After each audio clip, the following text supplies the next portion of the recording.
Hey guys, Professor Bill of Comic Book University, and in today's Nerdarchy Takeover episode from Comic Book University, we're going to be talking about a couple new comics that came out this week. Case in point, Venom, The Nativity Part 1. All right, this is actually issue number 164. All these are going to revert to number 1 pretty soon, and Denny Cates is going to take over, and it's going to be turned into a full-on horror story, but they're not doing such a bad job here. Do you remember when Carnage symbiote came into existence that was the child of Venom? Well, it looks like the Venom symbiote is pregnant again. I wonder what that's going to spawn. Curse of Brimstone. This is the new age of DC heroes, where they're basically just taking from the Marvel heroes. This is the DC version of Ghost Rider. This was a pretty fun book. I enjoyed this. Go and check out the review for all of these. They're all individual videos. Batman versus Deathstroke, or, you know, it's inverse. Either way, they're fighting. This is going to be a 6-issued arc off of the Deathstroke series. This is issue number 30 of Deathstroke. Go ahead and check this out. So far, it's pretty fun, and it's looking like it's like the Maury Povich issue. The the biological father of Damian Wayne, Rob, the current Robin, is in question. Is it Batman or is it Deathstroke? That would be terrible. Also, what we got here? Oh, issue number 7 of Batman White Knight. This is an Elseworld style comic that's going to go into the Black Label imprint, and this is issue number 7 of 8. This is so good that they're already working on a part 2 to this. So another 8 issues or so. Like, this is an amazing story where the Joker turns out to be the real hero of Gotham City. All right. You know, more than that, more than just checking that out, and you can check out my my This Week in Comics to see some of the comics that are coming out, some that I will and some that I won't be reviewing in my This Week in Comics. Guys, new comic books drop Wednesday morning, but on Tuesday night at 8 p.m. New York, Toronto time, I usually put up my video. That's a day before, an entire day before the new comic books drop.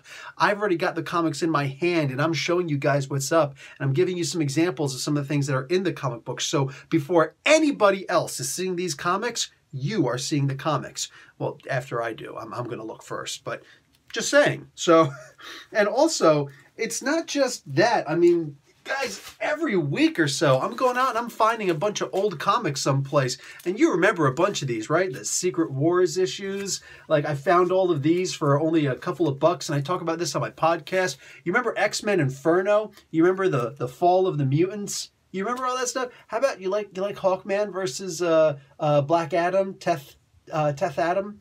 Because I love me some comic books, guys, and every so often I find a really good find.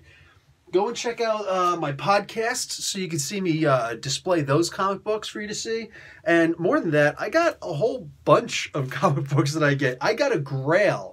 If you guys are not familiar with what a Grail is, it is just like the Holy Grail. It's a comic book that you were really looking for, big time, for a long time, and you find it. This is a Grail. You know what I'm saying? You found one of your Grails. So I found one of my Grails 2 weeks ago.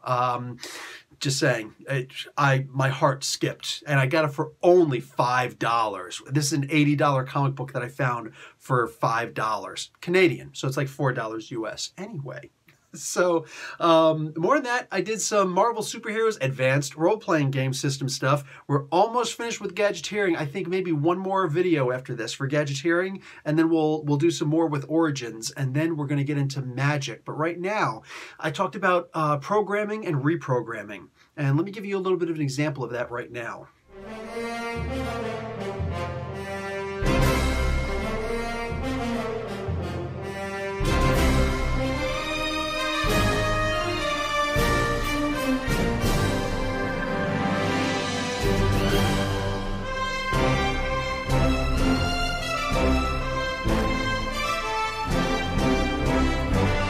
Tablet back then, but you know what I'm saying, like any of these things, if it is an encrypted computer, consider that it's going to take a remarkable 30 feet in order to break into it, to derive the data that you're looking for.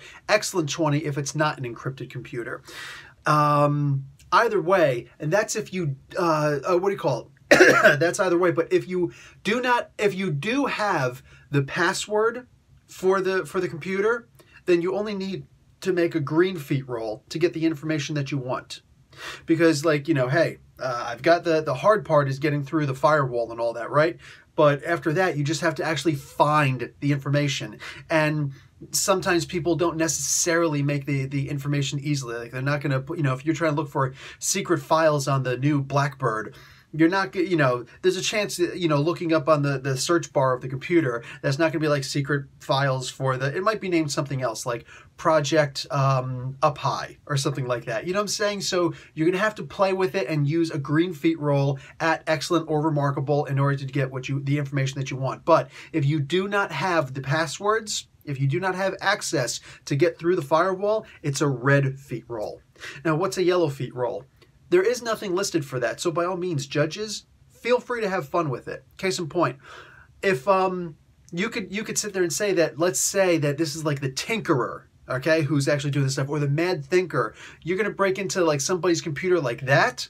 If they're using a standard computer to do whatever it is that they're doing, fine, excellent, or remarkable, unless they designed this computer specifically. If they didn't design this computer, this is just a standard computer, excellent or remarkable. But if it's one of these guys who are actually typing in this data, who are actually putting this data into here, they're probably going to be a little bit smarter than your average bear. So even if they have the passwords, it's still a yellow feet roll. You could do something like that, by all means, but don't make me behold you to anything. All right, guys, the most important thing to remember is that the advanced set came out in 1986. That's 2 years after the original set came out. So there wasn't even an internet at the time, or at least it was only accessible to the Pentagon. So without an internet, like, there's just so much that Jeff Grubb could not have possibly known when he was making that system. So I'm going to break that down, and I'm going to use my own expertise and give you examples in this video how to actually work off of the rules, but in the modern day with the modern technology that we have. Because programming a robot today is not the same as programming a computer back then. So a couple of optional rules to update, or at least the tools so you can make your own rules. All right, guys, that's going to be it for me for this week. Nice, short, sweet, and simple. Anyway, Nerdarchy, back to you. Professor Bill, Comic Book University. Class dismissed.